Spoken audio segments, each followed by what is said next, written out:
Hello friends, मैं अभी मौर्य आप लोगों का एक बार पुनः स्वागत करता हूं अपने इस YouTube फैमिली में। आज जो हम बात करेंगे वो बात करेंगे इंडियन जियोग्राफी।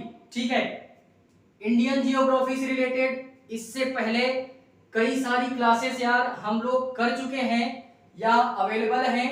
आप लोग यार प्लेलिस्ट में जा करके या एक दो वीडियोस का लिंक नीचे डिस्क्रिप्शन में दिया है, आप लोग वहां से जा करके सारी क्लास अटेंड कर सकते हैं।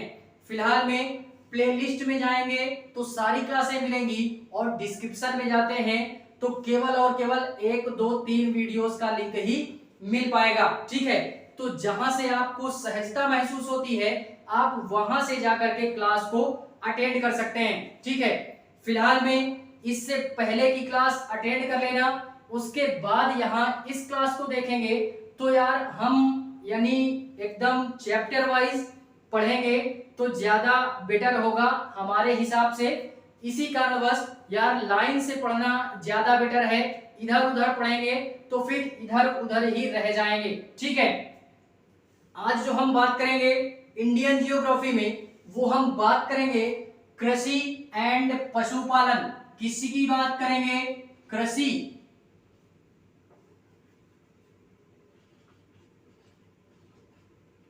कृषि और पशुपालन की बात करेंगे।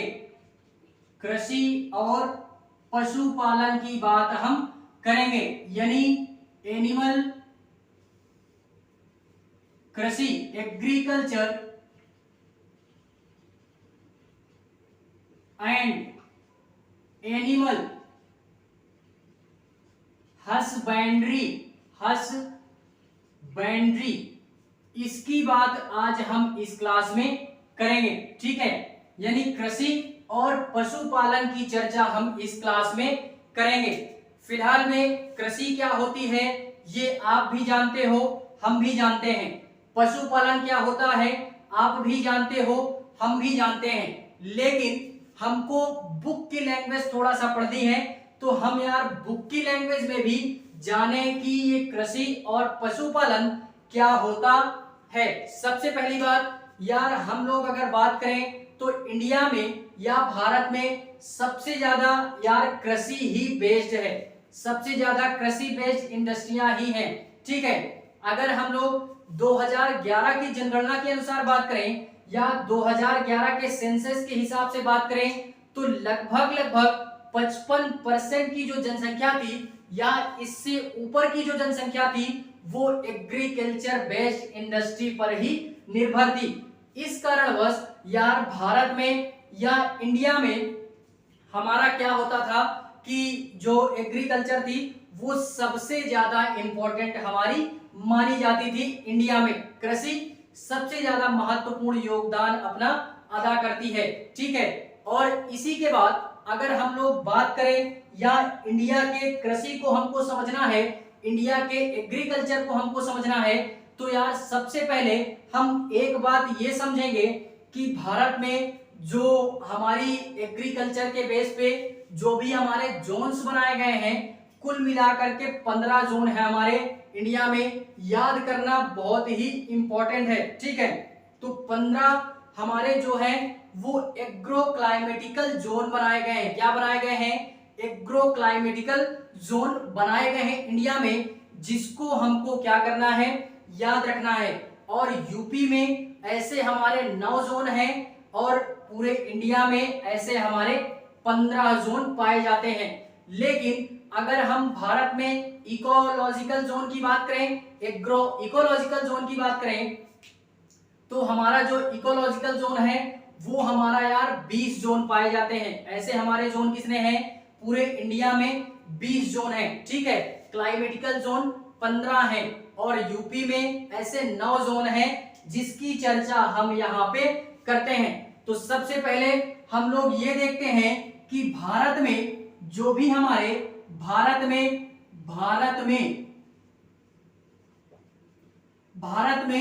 15 एग्रो क्लाइमेटिकल क्लाइमेटिकल जोन्स हैं हमारे, 15 एग्रो क्लाइमेटिकल जोन्स हैं हमारे।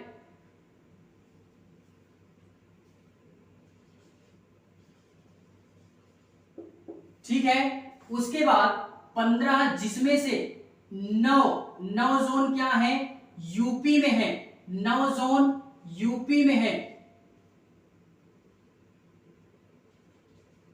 UP in India. ठीक है, 9 जोन है हमारे।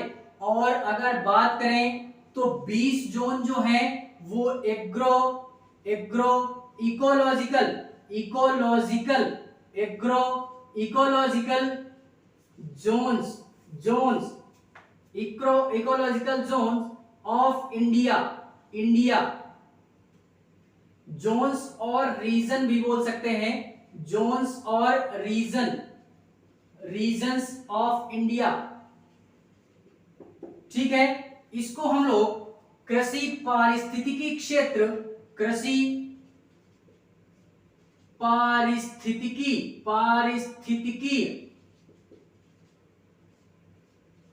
क्षेत्र बोलते हैं। ठीक है, जो कि हमारे 20 हैं कुल भारत में। और ये इकोलॉजिकल को हम लोग क्या बोलते हैं, कृषि जलवायवीय, कृषि जलवायवीय। इसको हम लोग क्या बोलते हैं, इसको हम लोग क्या बोलते हैं, कृषि जलवायवीय जलवायवीय क्षेत्र, कृषि जलवायवीय क्षेत्र। हमारे कितने हैं इंडिया में, 15 हैं, जिसमें से 9 जोन यूपी में है और कृषि पारिस्थितिकी क्षेत्र कितने हैं इंडिया में, तो ऐसे हमारे 20 जोन या क्षेत्र हमारे पाए जाते हैं। ठीक है, तो ये चीजें इंपॉर्टेंट है यार, ये चीजें हमको याद रखनी है, ये चीजें इंपॉर्टेंट है तो याद रखनी है। लेकिन हम यहाँ पे ये बात करते हैं कि 15 इकोलॉजिकल जोन हमारे या 15 क्लाइमेटिकल जोन हमारे कौन कौन से हैं, तो उसको हम लोग यहाँ पे देखने का प्रयास करते हैं। और जो हमारे बचेंगे इसको हम लोग अगली क्लास में या फिर कभी अगर क्लास अटेंड करेंगे तो वहां पे हम लोग देखने का प्रयास करेंगे। लेकिन जो सबसे इंपॉर्टेंट है, जहां से क्वेश्चन बनते हैं हर बार हमारा, उसको हम लोग ये देखेंगे कि ऐसे 15 इकोलॉजिकल जोन हमारे या क्लाइमेटिकल जोन हमारे कौन कौन से हैं, तो उनको हम यहां पे देखते हैं। ठीक है,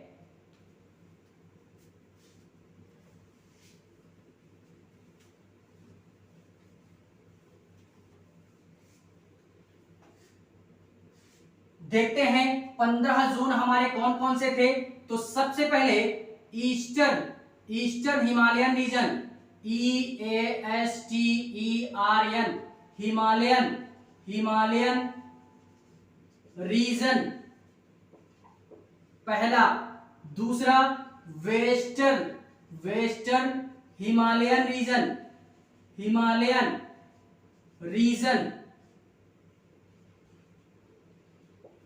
उसके बाद तीसरा हमारा क्या आता है, eastern Himalayan region, western Himalayan region, upper Gangetic plane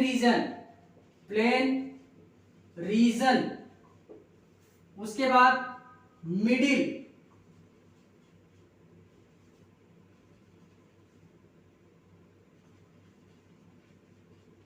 plain region.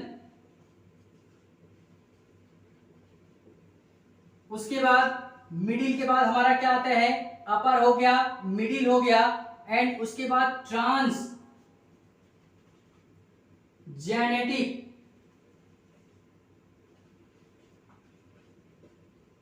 Plain region. ठीक है, ट्रांसजेनेटिक प्लेन्स रीजन। एंड उसके बाद हमारा क्या आता है, eastern plateau and hills region, eastern plateau and hills region, central plateau and region, central plateau and hills region.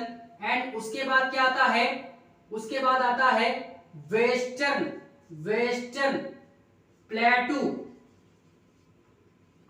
And hills region, hills region. And इसी में अगर और बात करें, वेस्टर्न के बाद हमारा आ जाता है southern plateau and hills region, hills region. उसके बाद और बात करें eastern Ghats and eastern Ghats plain and hills region, hills region. उसके बाद western, western coast plain and Ghats region, Ghats region. And उसके बाद हमारा आता है गुजरात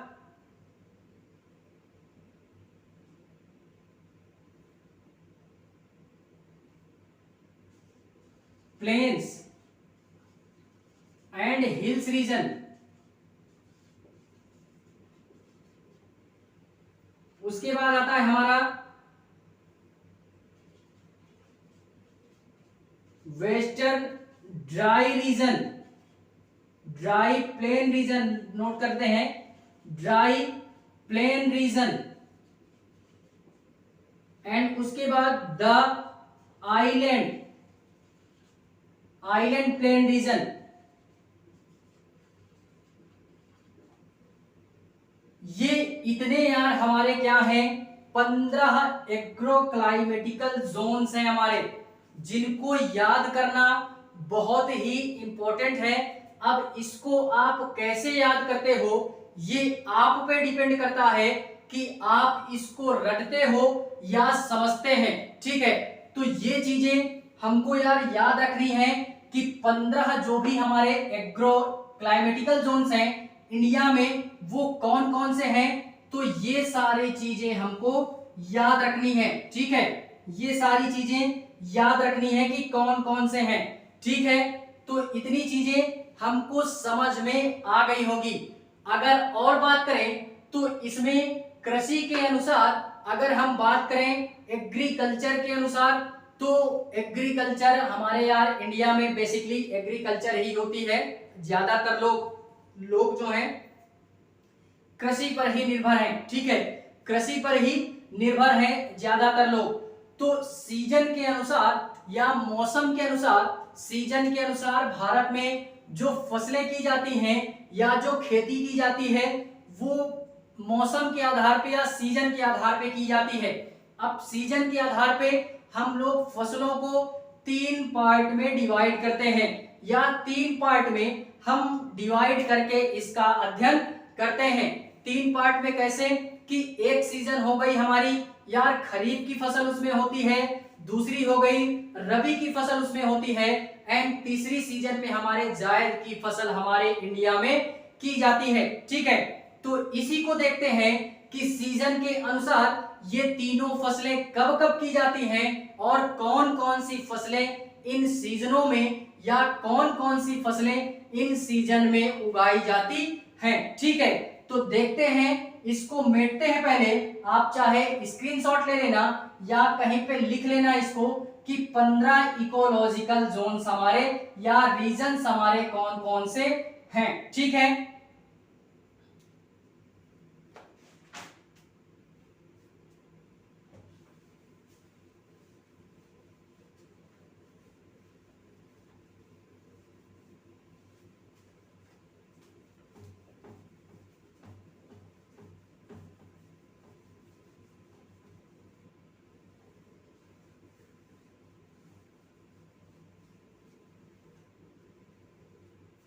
इसमें हम अगर बात करें तो सीजन के अनुसार फसलों को 3 कैटेगरी में डिवाइड करते हैं। सीजन के अनुसार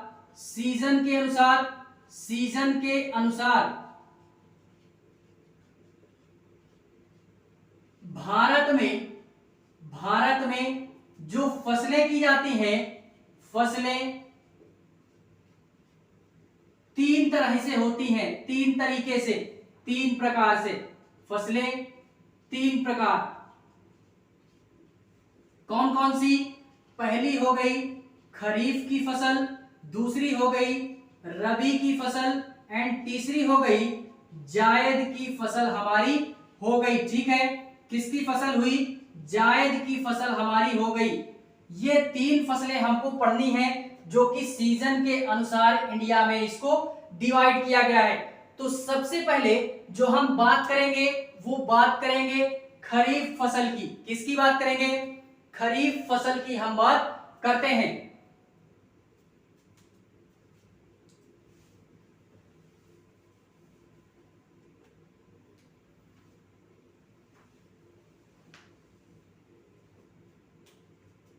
खरीफ फसल,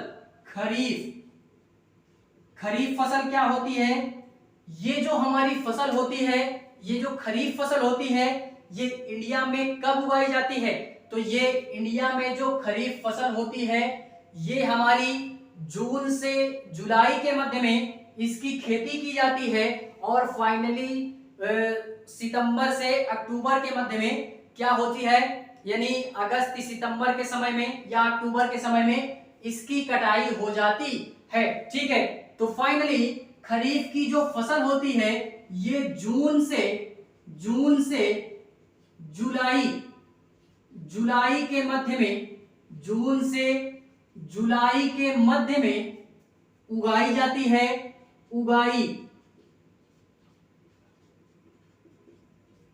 उगाई जाती है, यानी जब भारत में मानसून आ रहा होता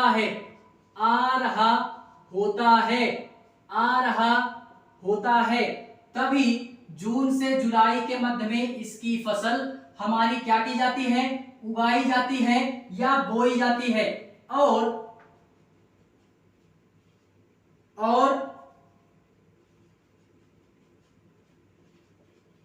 इस फसल की कटाई ये होती है अगस्त से सितंबर या अक्टूबर कभी कभी हो जाता है। अक्टूबर में इसकी कटाई होती है, यानी जब भारत से मानसून जा रहा होता है, तब इसकी कटाई यहां पे होती है। किसकी? खरीफ फसल की। ठीक है, तो इतनी सारी चीजें याद रखनी है। जून से जुलाई के मध्य में क्या की जाती है? इसको बोया जाता है। और कटाई कब की जाती है? तो कटाई इसकी अगस्त से सितंबर या कभी कभी अक्टूबर भी हो जाता है। तो इसकी कटाई यहाँ पे खरीफ फसल की होती है। इसके बाद ये देखते हैं कि खरीफ फसलें कौन कौन सी हैं जो हमारे इंडिया में, या कुछ ऐसी फसलें कौन कौन सी हैं खरीफ में से जिनकी खेती हम इंडिया में करते हैं। ठीक है, उनकी अगर बात करें तो उसमें हमारा हो गया धान। क्या हो गया? धान हो गया। धान के साथ हमारा क्या हो गया? अरहर हो गई। अरहर के साथ मूंग, उड़दा, रागी, ज्वार, बाजरा, तंबाकू के बाद मूंगफली हो गई। मूंगफली के बाद सोयाबीन इटेसेट्रा डालते हैं, इत्यादि। इन सारी फसलों की खेती खरीफ फसल में हम बड़े ही बेहतरीन ढंग से करते हैं। जब हमारे इंडिया में मानसून आ रहा होता है तब हम इनकी खेती करते हैं, और जब मानसून जा रहा होता है तब हम इन फसलों की क्या करते हैं, कटाई करते हैं। ठीक है, इसके बाद ये देखते हैं कि इन फसलों की जो विशेषता होती है या खरीफ फसलों की हमारी विशेषता क्या होती है जिससे ये फसलें हमारी इंडिया में उगाई जाती हैं। तो सबसे पहले अगर विशेषता की बात करें, विशेषता की बात करें तो विशेषता में इन फसलों को बोते समय तापमान, इन फसलों को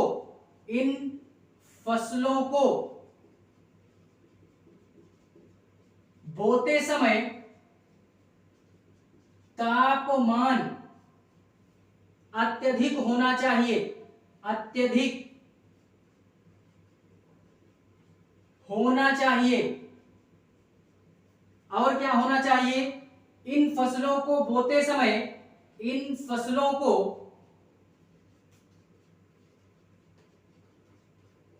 बोते समय, इन फसलों को बोते समय मौसम में या जलवायु में आर्द्रता होनी चाहिए, आर्द्रता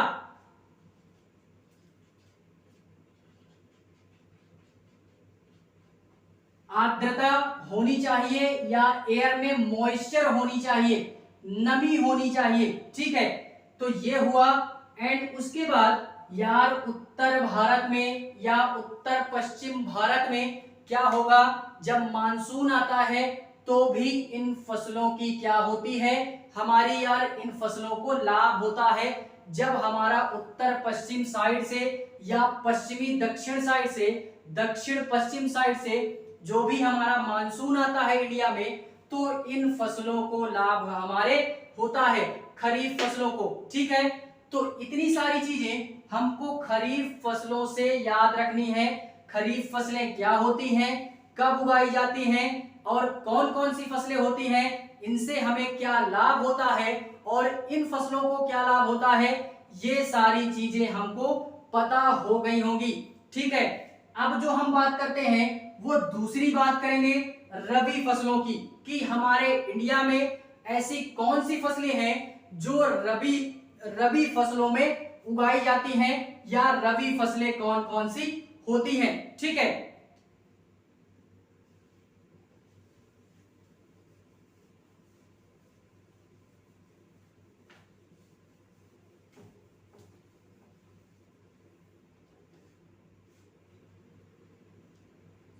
देखते हैं हमारी यार रबी फसलें, क्या रबी फसलें। दूसरा रबी फसलें क्या होती हैं, ये हमारे इंडिया में सीजन के अनुसार या मौसम के अनुसार उगाई जाने वाली एक प्रकार की फसल होती है। और इन फसलों को जो हमारा उगाया जाता है वो हमारा इन फसलों को उगाया जाता है अक्टूबर से। इन फसलों को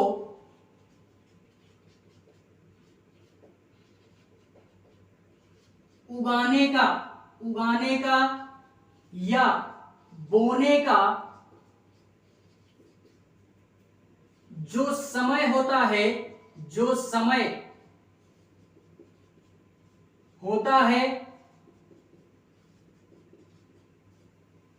वो होता है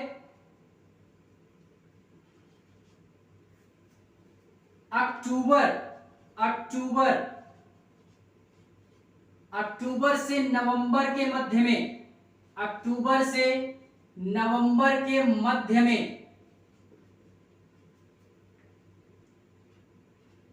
इन फसलों की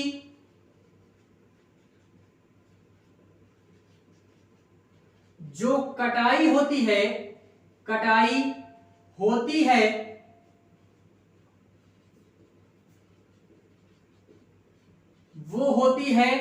वो होती है हमारी अप्रैल से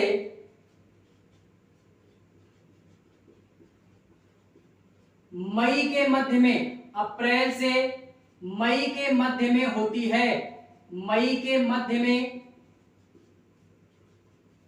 होती है, ठीक है, अप्रैल से मई के मध्य में होती है। इन फसलों को उगाने का या बोने का जो समय होता है अक्टूबर और नवंबर, अक्टूबर और नवंबर के मध्य में होता है, और इन फसलों को जो कटाई का समय होता है वो अप्रैल से मई के मध्य में होता है, ठीक है। तो ये चीजें हमको याद रखनी है। और ये देखते हैं कि रबी फसलें हमारी कौन कौन सी हैं। तो रबी फसलें हो गई हमारे जैसे गेहूं, गेहूं हो गया, जौ हो गया, चना हो गया, और जैसे सरसों हो गई, सरसों, सरसों के बाद आलू हो गया, आलू के बाद राई हो गई, राई हो गई हमारी, राई, ठीक है। ईटे सेक्ट्रा डालते हैं, ईटे सेक्ट्रा, इस तरीके की जितनी भी हमारी फसलें होती हैं, इस तरीके की, मटर वगैरह भी इसी में आ जाता है, मटर वगैरह, ठीक है। तो ईटे सेक्ट्रा मैंने बोल दिया, मटर वगैरह भी इसी में आ जाता है, ईटे सेक्ट्रा बोल दिया। तो इसमें इस तरीके की तमाम ऐसी फसलें होती हैं जो हमारी रबी फसलों में हमारी आती हैं। तो इनको भी कुछ फसलों के नाम, और आप लोग यार बेसिकली ग्रामीण क्षेत्र से होगे या ग्रामीण परिवेश से होगे, तो यार बताने की आवश्यकता नहीं है कि हमारी कौन कौन सी फसलें कब होती हैं। केवल नाम आप लोग याद जान जाओगे कि खरीफ क्या होता है और रबी क्या होती है, तो आप फसलों को ऑटोमेटिकली पकड़ ले जाओगे कि हाँ, ये जो हम फसल करते हैं अपने खेत में, या अपने खेत में जो हम फसल उगाते हैं, ये रबी फसल में आती है या जायद फसल में आती है या हमारी खरीफ फसल में आती है, ठीक है। तो इसीलिए यार ज्यादा मुझे बताने की आवश्यकता नहीं है। फाइनली यहाँ पे हम देखते हैं कि इन फसलों की या विशेषता क्या होती है, यानी रबी फसलों की विशेषता क्या होती है, या बोने का कंडीशन क्या होना चाहिए। तो बोने का जो कंडीशन होना चाहिए, तापमान जो होना चाहिए, तापमान जो होना चाहिए वो कम होना चाहिए, तापमान कम होना चाहिए, ठीक है। और उसके बाद यार दिसंबर साइड में, दिसंबर लास्ट में या जनवरी स्टार्टिंग में यार हमारे पश्चिमी विक्षोभ के कारण उत्तर भारत में, पश्चिमी विक्षोभ के कारण जो भी हमारे उत्तर भारत में वर्षा होती है, तो उससे भी हमारी इन फसलों को क्या होता है, काफी लाभ होता है। पश्चिम भारत में, पश्चिम भारत में, पश्चिम भारत में पश्चिमी विक्षोभ के कारण, पश्चिमी उत्तर पश्चिम भारत में, यहां पे उत्तर पश्चिम डाल लेना, ठीक है। उत्तर पश्चिम भारत में पश्चिमी विक्षोभ के कारण, पश्चिमी विक्षोभ के कारण जो वर्षा होती है, जो वर्षा होती है, इन फसलों को उससे क्या होता है, लाभ होता है। रबी फसलों को, रबी फसलों को काफी लाभ होता है, काफी लाभ होता है। किसके कारण, इस वर्षा के कारण। और पश्चिम भारत में यानी उत्तर पश्चिम भारत में कौन कौन से क्षेत्र आते हैं, जैसे पंजाब का क्षेत्र, हरियाणा का क्षेत्र, और इसके बाद पश्चिमी यूपी का क्षेत्र, पश्चिमी उत्तर प्रदेश का क्षेत्र, पश्चिमी उत्तर प्रदेश का क्षेत्र हमारे आता है। तो इन सारे क्षेत्रों में पश्चिमी विक्षोभ के कारण जो भी हमारे वर्षा होती है, तो रबी फसलों को उससे यार काफी क्या होता है, हमारा लाभ होता है, ठीक है। ये हुई हमारी रबी की फसल, ये हुई रबी की फसल। हम यार ये जान गए होंगे कि रबी की फसल क्या होती है और इसमें किस प्रकार की फसलें उगाई जाती हैं, कब कटाई होती है और क्या क्या लाभ इससे होते हैं, ठीक है। इसके बाद बात करते हैं हम जायद फसलों की कि जायद फसलें हमारी कौन कौन सी होती हैं और इंडिया में ये जायद फसल कब की जाती है या जायद फसल की खेती हमारे कब की जाती है। ठीक है,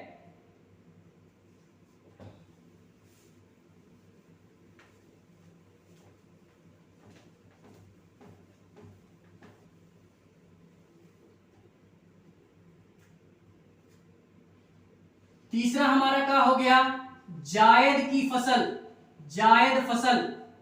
ठीक है, ये जायद की फसल जो हमारी होती है ये इसकी खेती, इसकी खेती मार्च में की जाती है, मार्च में होती है, मार्च में होती है। और इसकी जो कटाई होती है इस फसल की, जो कटाई होती है, जो कटाई होती है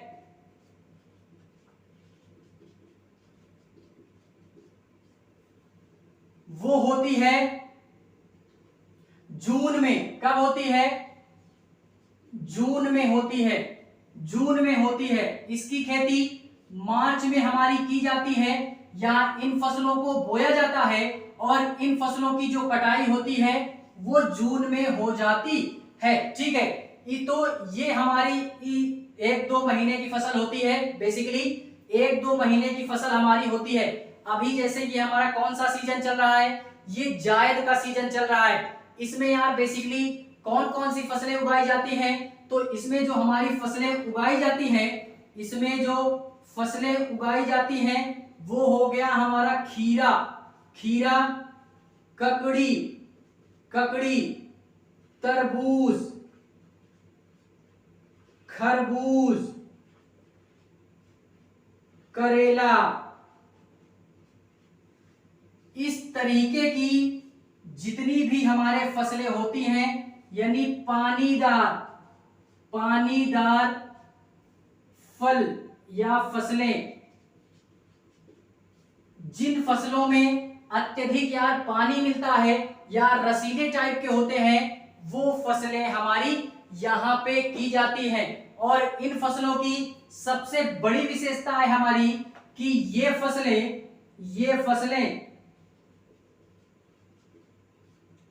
ग्रीष्म काल में उगाई जाती है।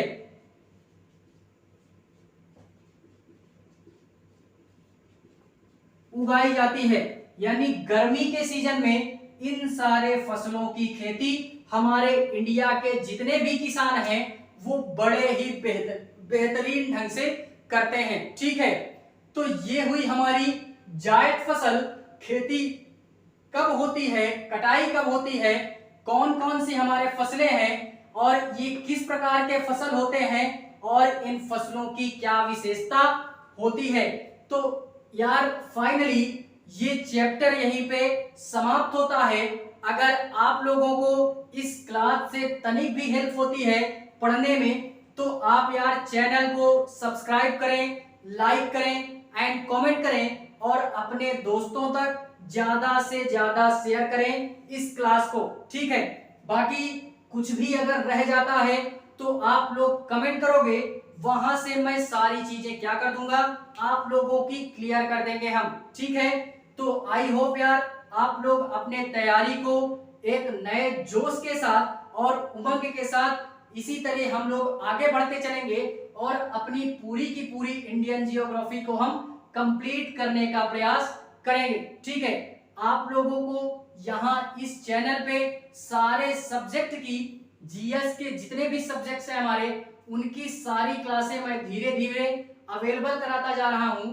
तो आप यार एक बार चैनल पे विजिट करोगे तो सारी चीजें आप यार समझ जाओगे कि यहाँ पे किस प्रकार का शिक्षण कार्यक्रम चलता है। ठीक है, तो फिलहाल में मिलते हैं किसी नेक्स्ट क्लास में, तब तक के लिए जय हिंद।